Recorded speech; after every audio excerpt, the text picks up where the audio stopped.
initial reaction to data like that? Oh gosh, it's where do I begin, right? This is the story we live every single day in the work that we do. I think what it really boils down to, and I'm just going to jump right into it if you guys don't mind. Go ahead. I think clearly this is a classic example of competing regulations between transplant centers and organ procurement organizations. It is the perfect case of misaligned metrics in how we measure performance amongst the two entities. Back in 2020, if you look at that graph, was really when we began to see a large increase. That was when Medicare and Medicaid came out with new performance metrics for OPOs. That in order for us to keep our contract with CMS, we need to we're being measured on volumes.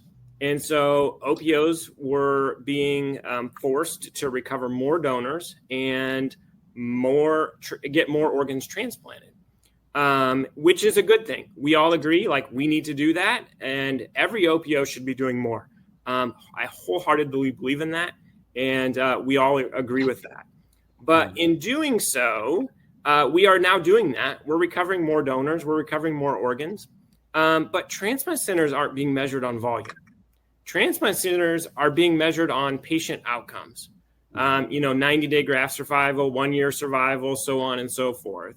And there's nothing in their court that measures them on volumes. And there's no incentive for them to transplant more. Clearly, yes, there's a patient need. We know there's 105,000 patients waiting for a transplant, so on and so forth. But in terms of financial incentives to do more, if they do more, it's more patient care. And we're not talking about organs that are of pristine nature. Typically, these are the organs that are what we would consider, marginal at best, more difficult to transplant. The transplant outcomes might not be the best, but we know some of them are going to work. And so we need to find a way for our system to incentivize transplant centers to take a risk and take those organs and get them transplanted in the right patient, at the right time. So to jump right in, that's kind of what I think is at stake here. So that's your number one root cause in your mind.